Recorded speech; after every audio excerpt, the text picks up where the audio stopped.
Indiana football has been extremely busy in the transfer portal over the last few days, making 4 new additions.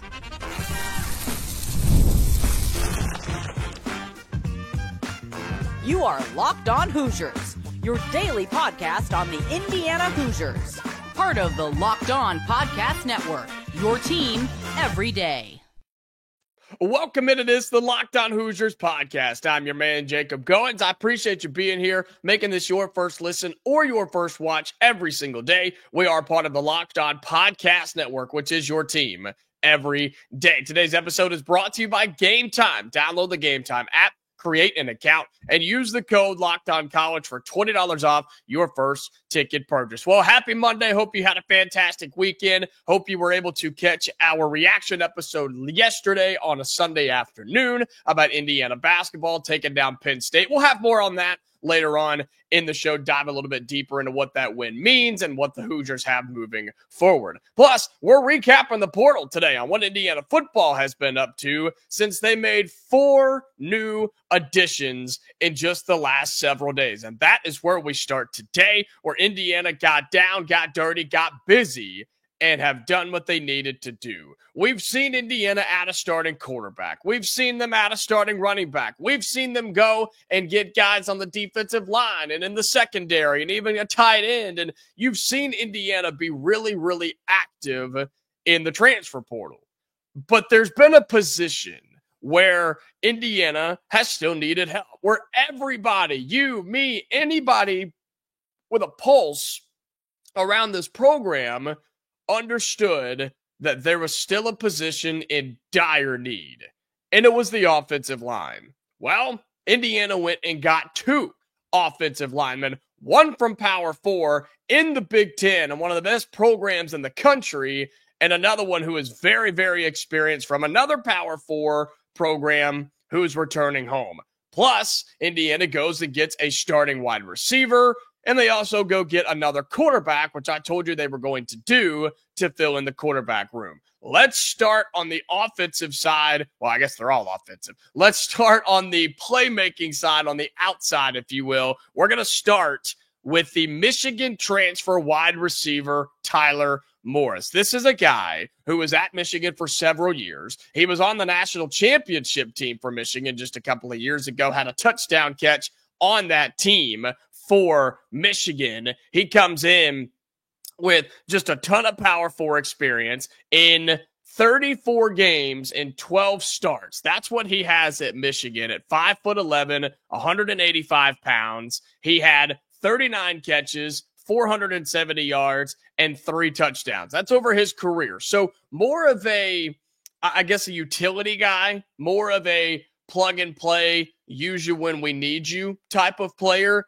but good enough to see significant playing time on the field at Michigan. Again, he had a touchdown catch on the team that won the national championship. The guy can play, and I think he steps into Indiana and is an immediate threat to start, is an immediate weapon for Mendoza, for this new look offense, and for Indiana. Again, 39 catches for 470 yards and 3 touchdowns. He also spent a lot of time as a punt returner on special teams. So maybe Indiana can use him that way. Maybe we can throw him back there, or at least allow him to be a part of the competition in terms of kicking and punt returning for the Hoosiers coming up in 2025. I like this kid a lot. I do. Again, if you're good enough to play at Michigan, you're good enough to play anywhere. And that includes right here in Bloomington at Indiana. And so, again, as a sophomore on that national championship team, at 13 catches to almost 200 yards and 1 touchdown. He played a little bit as a true freshman, had just a few catches, no touchdowns then in that season. He brings in 1 year of eligibility. So he goes into that category of a 1-year rental, an experienced 1-year rental. You bring him in, you see what he can do, and then you thank him for his services and you move on. So there's a nice fancy weapon and tool for Mendoza to throw to moving forward into 2025. Really excited about what Tyler Morris, the Michigan transfer wide receiver, can bring to this room. How about somebody that could possibly be throwing to him in 2025? Maybe not a starter, but maybe he could be. He's depth nonetheless in that quarterback room, Indiana adds the transfer quarterback from Old Dominion, Grant Wilson. Yes, I've told you that even after, well, let's start with before that Indiana went and got Mendoza from California, I said you had to get multiple guys. You had to get multiple quarterbacks with Curtis Rourke no longer being here and Taven Jackson leaving you in the transfer portal. You had to go get several guys, a starter and a competitor. You got your starter with Mendoza, and now you've got your competitor with Grant Wilson from Old Dominion. He dealt with injuries this past season, so I'm going to ask you to kind of give him a little grace in terms of his 2024 numbers. I'm going to read them to you now. He missed, I'm saying, the majority of the year due to injury. But in 2024, he threw for 507 yards, 4 touchdowns, and 3 interceptions. He ran for another touchdown as well, completing 56% of his passes. 4 touchdowns, 3 interceptions, not really going to blow you away. That's not anything you're going to say, wow, that's great, Jacob. Great we had to this guy. How about we listen to 2023 for just a second? Played in 12 games, started 11 of those games at Old Dominion for the Monarchs, right, of Old Dominion. Completed 57% of his passes, 17 touchdowns, 2,100 yards. Also had 4 rushing touchdowns in 2023 as well. Let me say that again. 2,100 yards, 17 touchdowns through the air, 8 interceptions on that season, and 4 rushing scores with a 57% passing percentage. I like it. I think that's great. I think those are numbers you can work with if you're Curt Cignetti in this Indiana offense, where you bring him in. He understands he's probably not the starter. He probably knows that. But guess what? I bet his mentality is, I'll step in and win the job. Let's make this a quarterback battle. Let's have ourselves a competition and see where it goes. And I guarantee that's what Indiana told him when he was thinking about coming to Indiana. He came in for a visit. Indiana loved him. He loved Indiana. And he brings 1 year of eligibility remaining. The quarterback, Grant Wilson from Old Dominion, just throws a pretty ball, makes good decisions. You wonder what he can do coming off of injury, but the potential is there. You've seen it on the film. You see it in the numbers. He's got the skill to be really, really good. So I wonder what Indiana is able to do with him, whether he is the starter or whether he is the backup to Mendoza. You just never know what's going to happen, right? I mean, heck, we found out Curtis Rourke played the whole season with a torn ACL. I mean, you just never know what's going to happen in any given season at any given time. And so I'm glad that Indiana went and got a quarterback that if something does happen to what we think is the potential starter or the upcoming starter with Mendoza, I think you feel really comfortable with Grant Wilson, the Old Dominion transfer, in the quarterback room. Plus, you pick up another receiver. Again, the Michigan transfer, Tyler Morris, who comes in with 1 year of eligibility, a guy that got on the field at Michigan and will 100% be on the field here in Bloomington. All right, coming up on Locked On Hoosiers, that's the receiver and quarterback. How about 2 offensive linemen? Yes, 2 offensive linemen that we need to talk about. Plus, we'll recap the entire portal haul so far for Indiana, get you caught back up on what the Hoosiers have done in the offseason. That's all coming up next right here on Locked On Hoosiers. Today's episode of Locked On Hoosiers is brought to you by FanDuel. From big upsets to game-winning drives, the NFL playoffs are better with FanDuel, and they are finally here. The regular season came to a close. You've got Wild Card coming up, right? Saturday, Sunday, and Monday. The games are going to be fantastic. And right now, new customers can bet $5 and get $200 in bonus bets guaranteed. That's $200 in bonus bets, win or lose. The FanDuel app gives you everything you need for live bets, same game parlays, and so much more.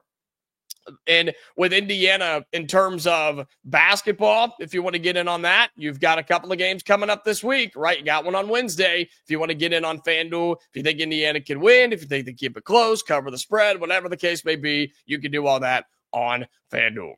Just visit FanDuel.com to join today. Get started with $200 in bonus bets. That's FanDuel.com. Make this playoff season unforgettable with FanDuel, an official sportsbook partner of the NFL.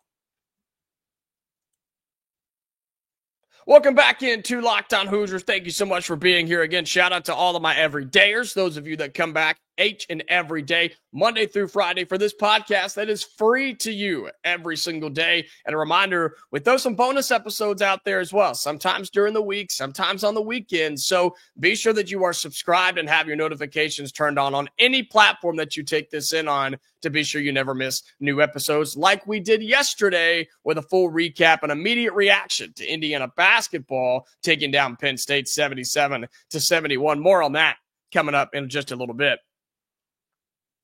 But for those of you who are listening on audio, be sure that you are subscribed to the show if you can, following the show if you can, leaving those reviews. That helps us out a ton, and having those notifications turned on Apple, Spotify, Amazon, however you get it. Thank you so much. And for those of you listening and watching on the YouTube side of things, and I ask that you like these videos. You've been doing a great job of that. It spreads it out, gets it out there. More people can find it. Comment your thoughts down below on the 4 portal additions for Indiana, receiver and quarterback that we just talked about, and the 2 offensive linemen we're about to get to in just a second. And then if you haven't already, subscribe to our channel. We are growing, and growing. So thank you so much for helping us grow here at Locked On Hoosiers. Well, we've talked about the Michigan receiver. We've talked about the Old Dominion quarterback. How about we talk about 2 Power 4 offensive linemen? Yes, the position you've all been begging for Indiana to go and get some dudes. Because, look, you've all been excited about Mendoza, and I have too. But we've all shared the same concern.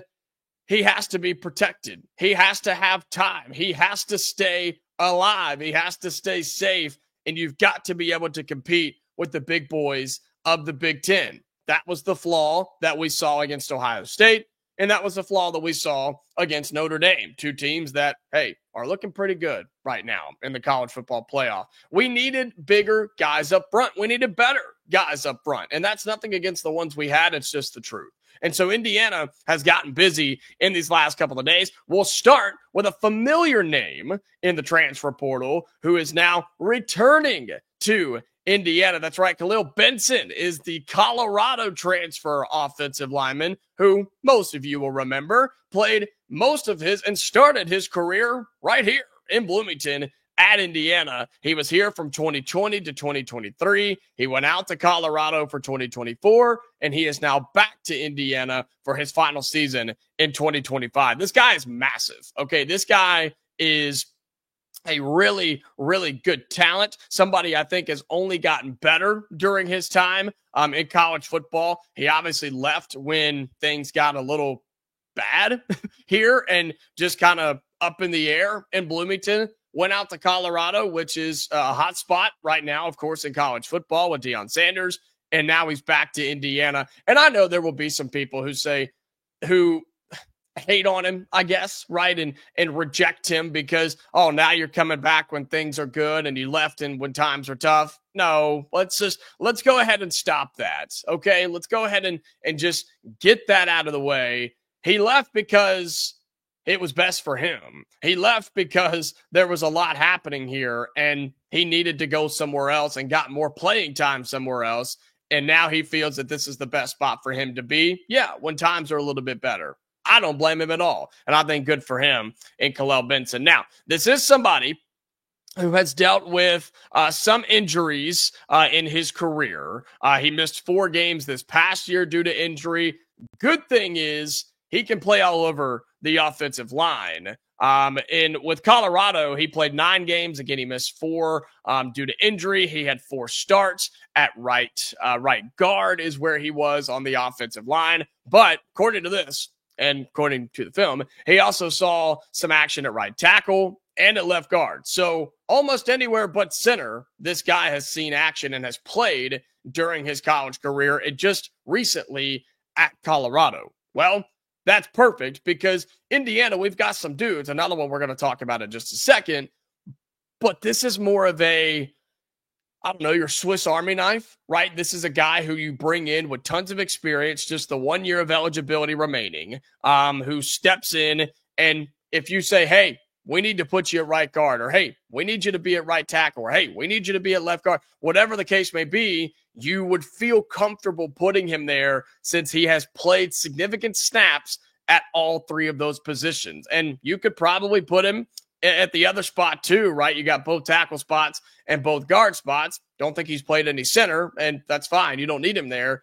But you probably feel good about the other four positions on the offensive line and saying, look, this is where we feel you are going to be best for us. Let's see what you can do. And that's exactly what you get to do with a guy like Khalil Benson. So, again, transferring back to Illinois, back to Indiana from Colorado. He's from Illinois, but back to Indiana, where he's going to be I think a starter on this offensive line. I really, really do. You pair that with what Indiana also brings in on the offensive line. The other name that we need to talk about, again, 4 big additions that we're talking about today: receiver, quarterback, and 2 offensive linemen. Khalil Benson is the first, and Zen Mikulski is the second. Zen Mikulski is a big-time get. He's from one of the best programs in all of college football, who has stud offensive linemen every single year. You see these guys playing on Sundays, right? Zen Mikulski is transferring to Indiana from Ohio State. Now, you start digging a little deeper into this. At first, you're like, holy smokes, Ohio State offensive lineman, that's what we need. That's the guy we want. That is a huge grab for Indiana, right? That's the initial reaction. And while that's not wrong, there is a little bit of research and study that we need to do on Mr. Mikulski here, because initially, let me say this, he is very good. He was good enough to be recruited to Ohio State. He was a 4-star out of high school. The guy can play. He just struggled to find significant playing time for Ohio State. A lot of his snaps throughout his career have been on special teams, right? On certain situations. Getting in, he's played in a lot of games. He just hasn't started a lot of games for Ohio State. And it's a hard roster to crack. They've got really good players there.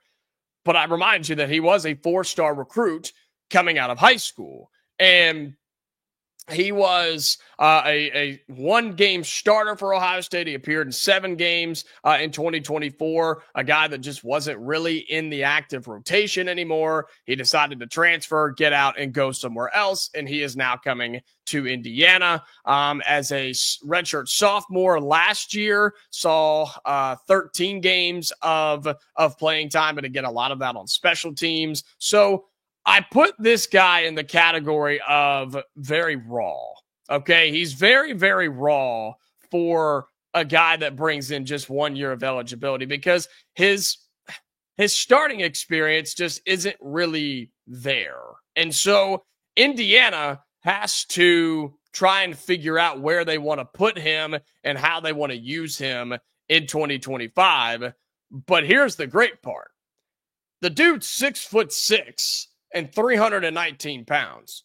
You have to find a way to use him somehow. And as long as he can move, and as long as he can get around and do what he's supposed to do at 6'6", 319 pounds, he's going to be the biggest dude on Indiana's offensive line.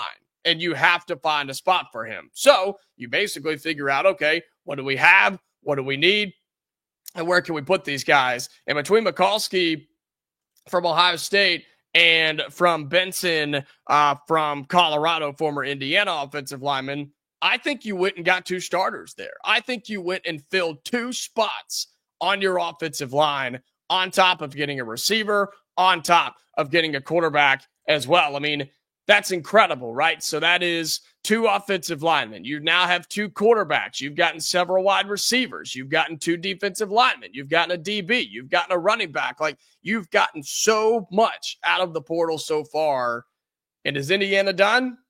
I don't know.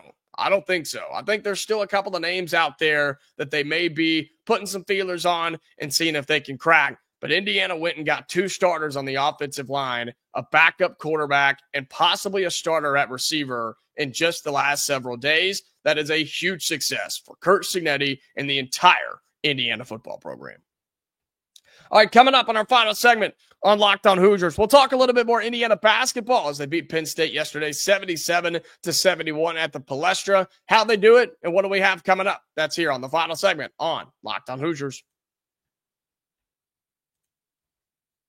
Today's episode of Locked On Hoosiers is brought to you by Game Time. Attending the new 12-team college football playoff games is an incredible experience that brings fans together like never before. I remember the excitement of past playoff games and even this year's playoff games and can't wait to make new memories with the updated format and extra teams involved. Game Time has a new feature called Game Time Picks that makes getting tickets for events even easier. It filters out the fluff to show you only the incredible deals on great seats, so you don't have to waste time searching through thousands of tickets. Recently, I and my family have used Game Time Picks to find tickets for an upcoming game and concerts for my parents, and I used it for a concert that I'm going to in February. You can just search through all the deals. It's super easy. They pick out the best seats for the best price, and it gives you everything you need right there. Plus, you can see the views from your seat, and if you toggle their all-in pricing, you can see the price up front with no surprise fees at checkout.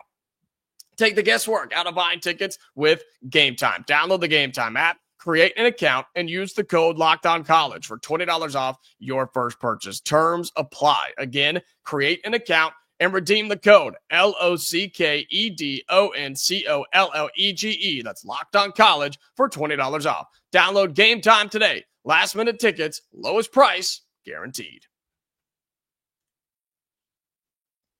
Final segment here on Locked On Hoosiers. Again, thank you so much for being here. Appreciate everybody tuning in, whether you're an everydayer, whether you are a first-timer, or just kind of getting into the mix. I appreciate you being here and being a part of what we got going. So yesterday we did a quick instant reaction episode to Indiana basketball beating Penn State 77-71. If you missed that, be sure that you go and check that out right here on Locked On Hoosiers YouTube or the audio side of things. You can go and check that out. This game was at the Palestra, but it was considered a road game for Indiana because it was considered a home game for Penn State. And based off the crowd, based off the noise, based off the atmosphere, it absolutely was a road game for Indiana. And I'll say this, it was good to see the Hoosiers get out of Assembly Hall and perform well against a good team. Look, Penn State's a good team, folks. They're a really good team.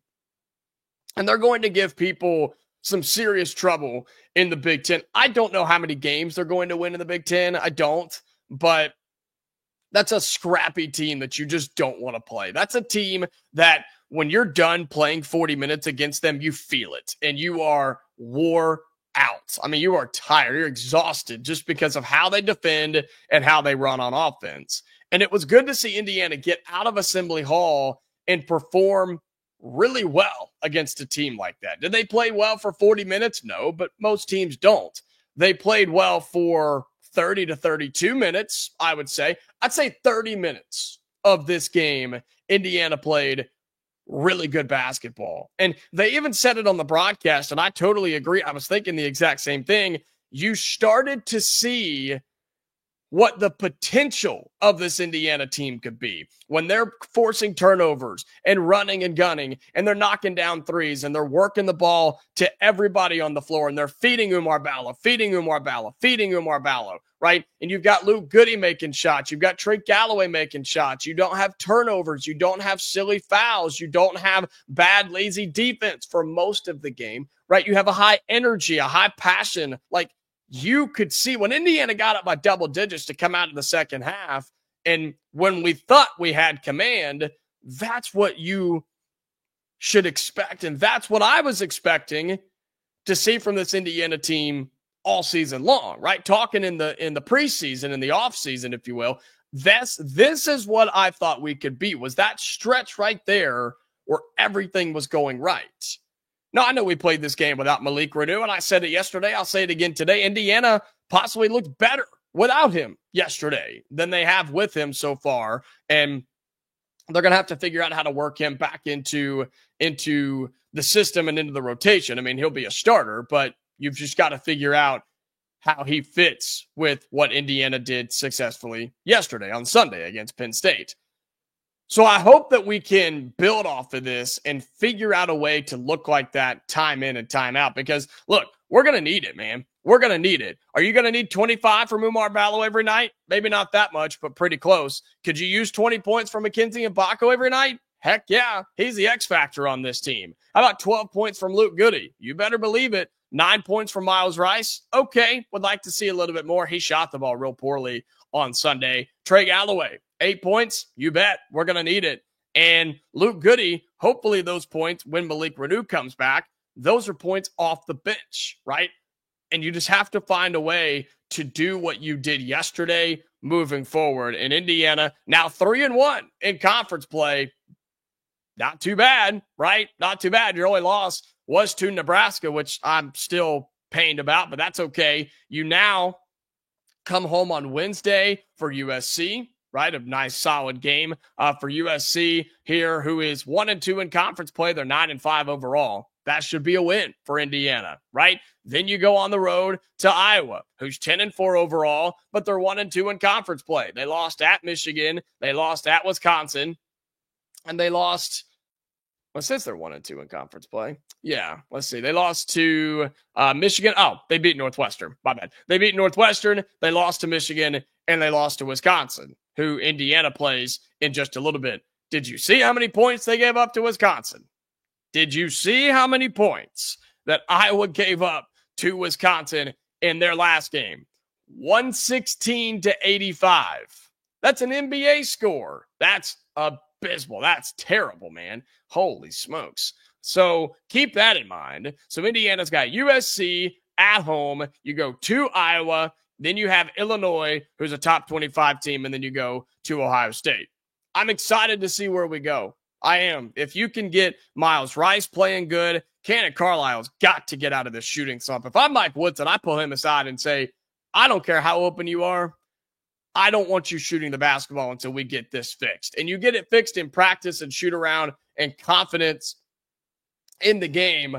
But running free throw line jumpers are not the answer for Cannon Carlisle. And I think he's still a really good player. And I think he still has a role on this team. But shooting the basketball 7 or 8 times and making one or none is not the way to do it, in my opinion. And so we still don't know exactly how long Malik is going to be out. I think it's kind of a day-to-day type of thing. If he's not 100% against USC, I don't know if you play him, because we look pretty good without him. And I'd like to see some of those smaller rotations again and see what Indiana's able to do with smaller lineups, run, force turnovers, and knock down shots. And if this team can consistently start making threes like they did against Rutgers and like they just did against Penn State, this is a team that can compete in the Big Ten. This is a team that can make the NCAA tournament and make a run in March. But if we drop off and start committing turnovers, not shooting the ball well, getting in foul trouble, and lazy defense like we've done in the past, this team will miss the NCAA tournament. That's the line that we've drawn for this team. That's the significant difference in the performances we've seen from this team. Really good and really bad. And it's up to them on which one they want to be. USC comes to Assembly Hall on Wednesday. That'll be on the Big Ten Network. Looking forward to that one for Indiana basketball. All right, that's going to do it for today's episode of Locked On Hoosiers. Covered a lot on the show today. Basketball, transfer portal, several additions for Indiana football. Really hope you enjoyed it, and I'm enjoying being here. We got a lot more coming for you as the week goes on. Reminder, this show is free to you every single day, Monday through Friday. So be sure you subscribe, whether you're on audio or watching on YouTube, you're subscribed and have those notifications turned on, okay? We are back tomorrow, Hoosier fans. So until then, stay safe. I'll talk to you later.